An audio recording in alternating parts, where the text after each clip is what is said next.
to my channel. If you haven't been here before, that's okay. If you have, you know the drill. Pull up your seat, sit down. We are going to do a wrap up for this channel. This is all the books, if you can see them, that we read for the month of October of 2025, guys. So this is a non-spoiler wrap up for this channel. And we're going to start with Leigh Bardugo's Shadow and Bone. Okay. Oh, wow. What is this going to do? Okay. Stay.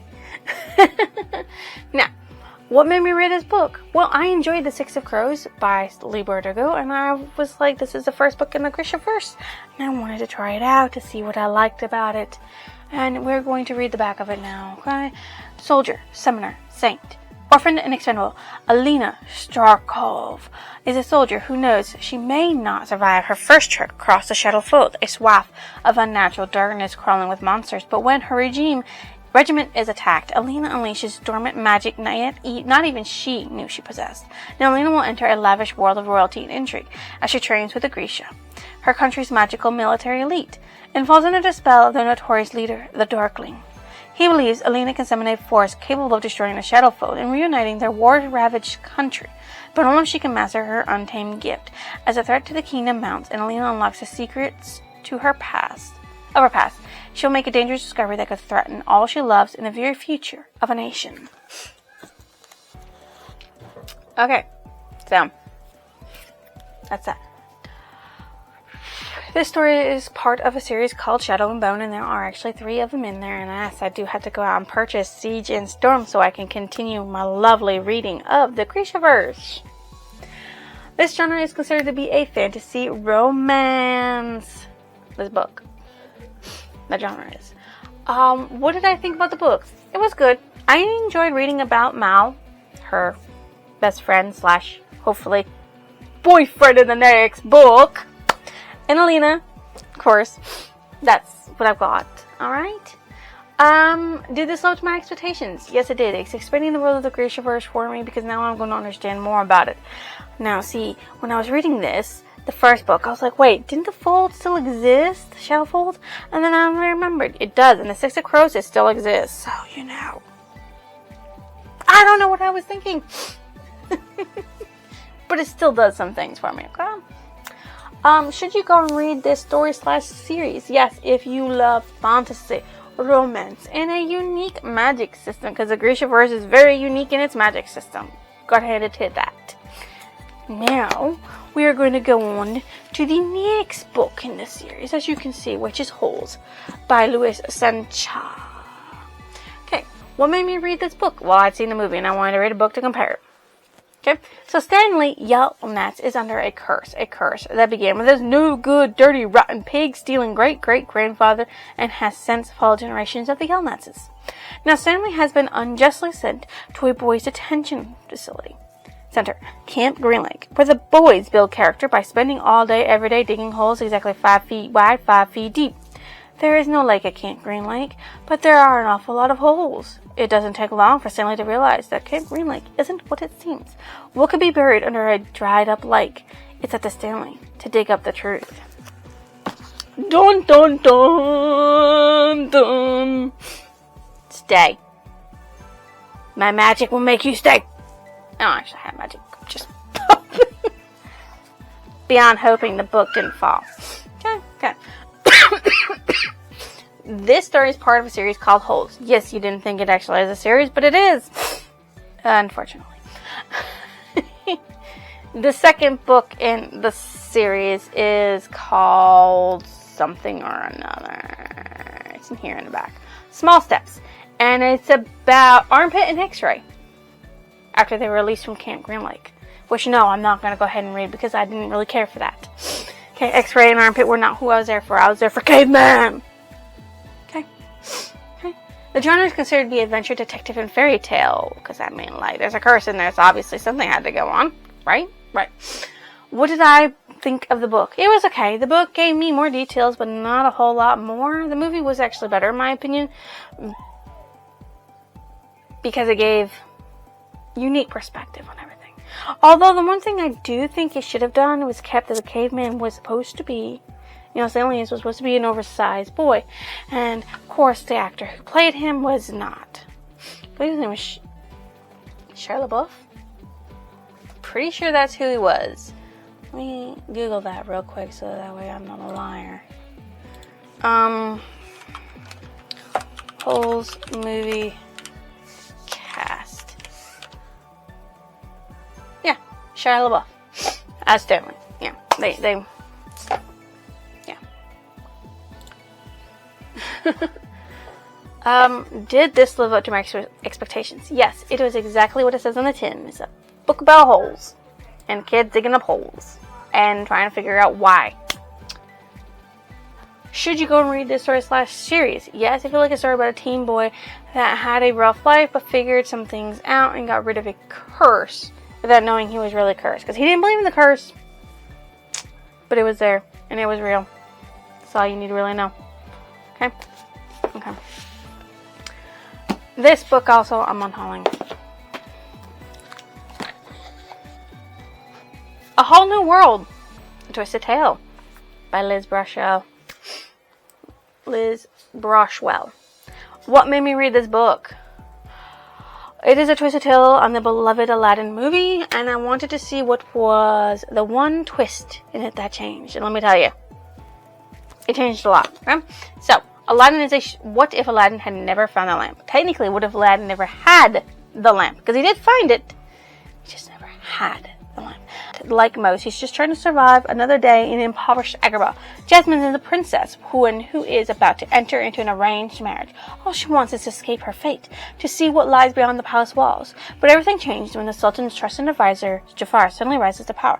With the help of an ancient lamp, Jafar attempts to break the laws of magic and gain control over love and death.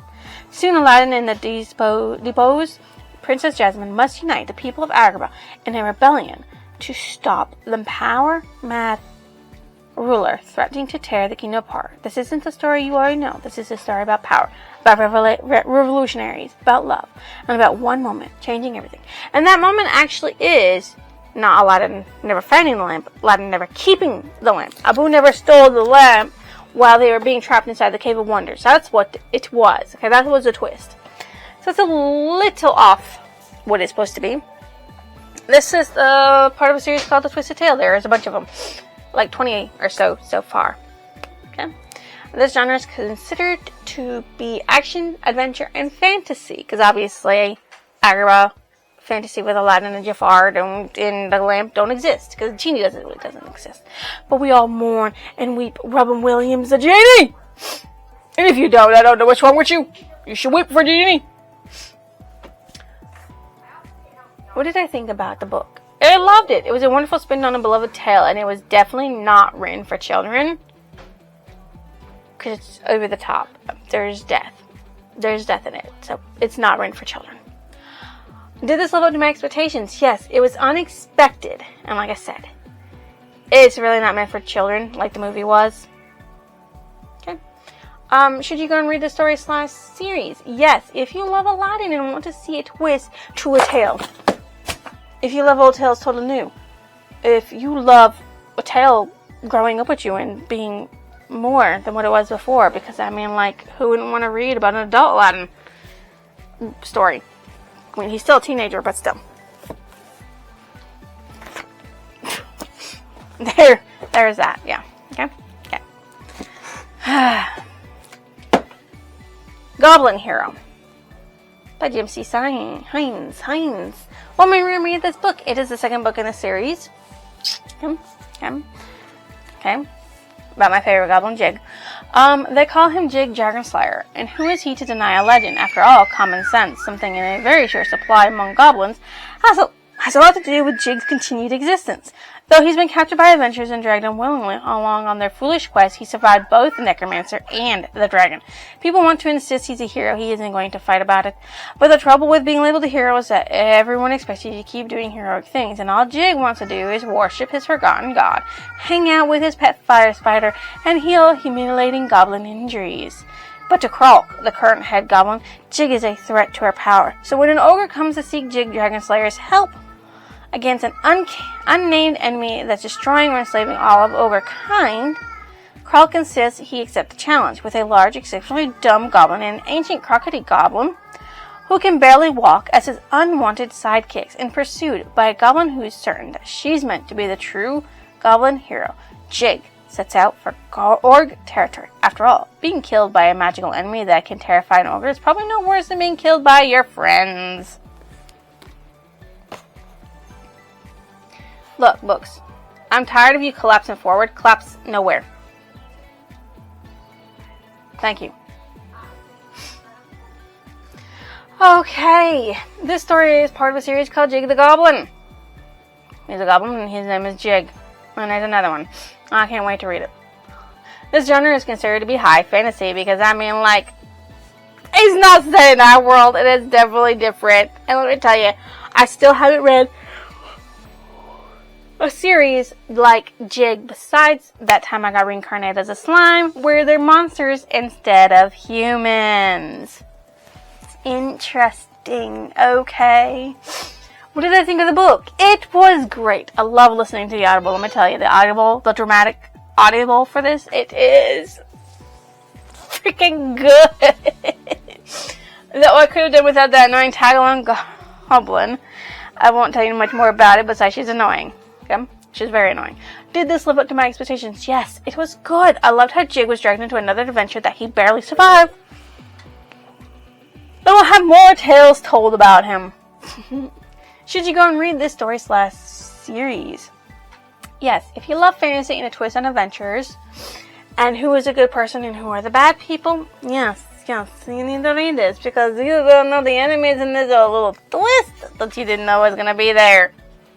So read it. Okay.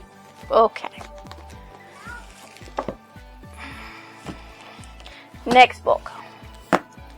Magic in the Blood by Devin Monk.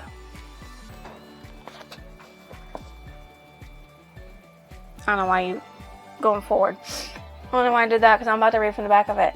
It's the second book in the series. That's why I read it. Alison Beckstrom knows better than most that when magic's involved, nothing is free. She's had to pay its price of migrants and forgetfulness while working as a hound, tracing illegal spells back to their casters. And even though magic has stolen her recent memory, including her history with the man she supposedly fell in love with, Allie isn't about to give up on hounding or the city she cares about. Then the police magic enforcement division asks her to consult on what seems to be a straightforward missing persons case. But what begins as a way to make rent leads Allie into grave danger when the trail she's following draws her into the dark underground world of criminals, ghosts, and blood magic. There Allie discovers it will take more than just magic to survive. This book is part of a series called Allie Beckstrom. It is considered to be urban fantasy for the genre. What did I think of this book? It was okay, but I didn't finish it. It was not what I wanted. It was not what I wanted to go. It was not what I was expecting from the back. Shit was different, I tell you. Okay. Did this live up to my expectations? No, the book was more focused on moving the overarching plot more than having a plot in the book. The book did not really have its own plot. It was more the overarching plot than anything. Like, the overarching plot was what was more important, and I find that books that focus too much on the overarching plot while having its own individual, especially since it's a 9-book series, where is the plot? Every single book that I read, from Laura Adrian, the 18-book series that I read there, Her Midnight Breed, there was a separate plot within the overarching plot, and yes, they were connected to the overarching plot, but each plot had to happen in order for you to be able to understand why it was connected to the overarching plot. Each character was connected in a certain way or shape or form. And there was actually 2 overarching plots. And you didn't even know that about the second overarching plot until you got past book 11. So it's very well done. And this was not as well done. You knew what the overarching plot was from almost the fucking beginning. By the end of the first book, okay, there's a bunch of guys who want to start shit with magic. That's what that is. And this here was just a continuation of those people trying to start shit. And they're bad people and good people and a mix of people with a bunch of people in the middle. Just caught. I didn't like it, okay? So should you go and read the stories? Now, just because I didn't enjoy it doesn't mean you won't enjoy it. Just because it's not my cup of tea anymore doesn't mean it won't be your cup of tea. Everybody's reading preferences are different, okay? Your reading preferences compared to my reading preferences are different. Maybe they'll align sometimes they won't. Maybe we each love this book and we each hate that book, but you could love this book that I don't like. Hell, you could hate this book, but I enjoyed it.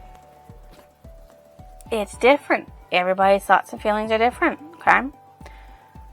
Just saying. Don't get mad at me. Don't write off a book just because I say I didn't enjoy it. Okay? Write it off after you try it, not before. Now, if you read the first one and you enjoyed it, awesome. Then yes, you need to go on and continue reading, because you might enjoy this one too. I didn't really enjoy the first one. The second time around, for some reason, I'm not sure what it is. Maybe my change in reading style or what I like to read has changed. That's what it is. Okay? So if you love a unique magic system, because this is a unique magic system, don't get me wrong, it is unique, it's different. You love an anti-hero that is fearful. Okay, she's very fearful in this, but she's also an anti-hero because she really doesn't want to go out and save the day, but she does the fuck anyways because she has got no choice in the matter. And a mysteriously hot boyfriend who won't explain shit. He's barely explained anything in this book.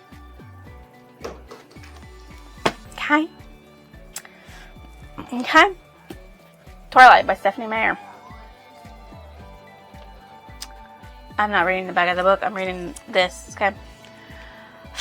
When Isabella Swan moves to the gloomy town of Forks and meets the mysterious, alluring Edward Cullen, her life takes a thrilling and terrifying turn.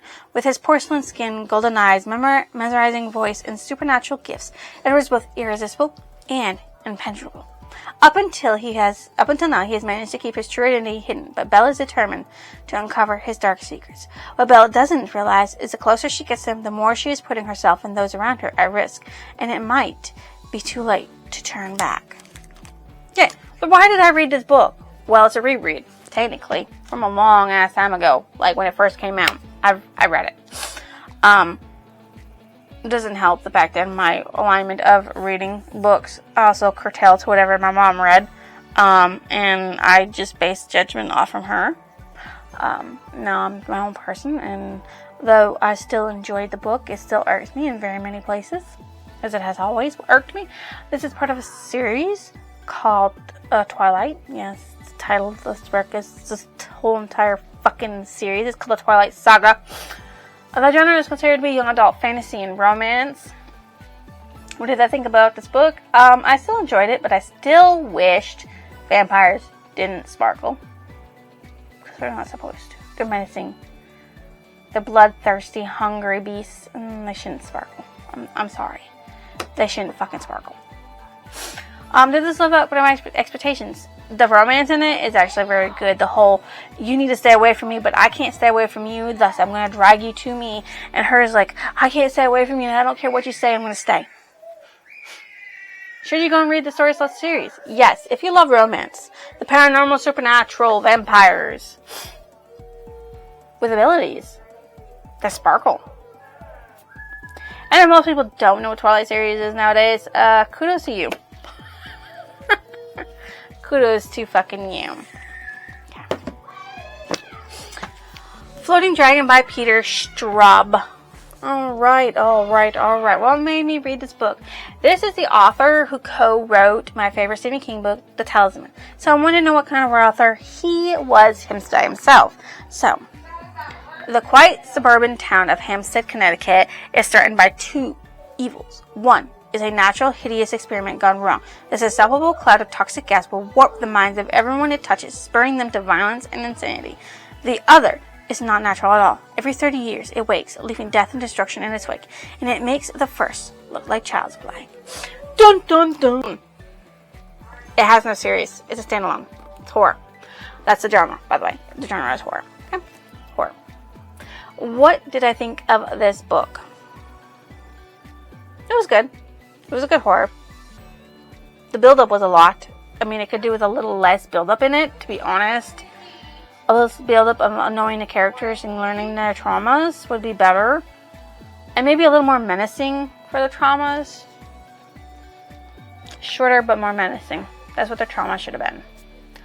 To make it a better book. Okay, did it live up to my expectations? Yes, it was horror. Did I get horrified? Reading books doesn't really horrify me. Watching the movies do, because the atmosphere, the music, the sounds. That's what really makes it a horror. I don't know about anything else. Should you go and read the story / series? It's a story. It's a standalone. If you like horror, if you like Stephen King, I would recommend Peter Straub, because he writes a lot like Stephen King. And then he gives you a lot of unnecessary information about characters that you don't really care about, nor do you really need to care about. So, yeah, there you go. There's that. Now, to end this off in a lovely round way, I am keeping these 4 books. These are 4 books I'm keeping on my shelves. These are the 4 books I'm going to continue the series for, because they are series, unfortunately for me. These are the 3 books that I am not keeping. I am unhauling them. If you want to know more about them, we'll look at my unhaul video at the end of the year, and it will give you everything you need to know about why I'm unhauling these books. So, that's just the way it is. The 2 audibles that I listened to for that month was Magic in the Blood and, of course, Goblin Hero, which you can't see now. There you go. The others I read physically. I don't know what else to say on this. If you guys think I deserve a like, comment, or review, and lovely subscription, why don't you go ahead and drop it down below. I will see you next illusion.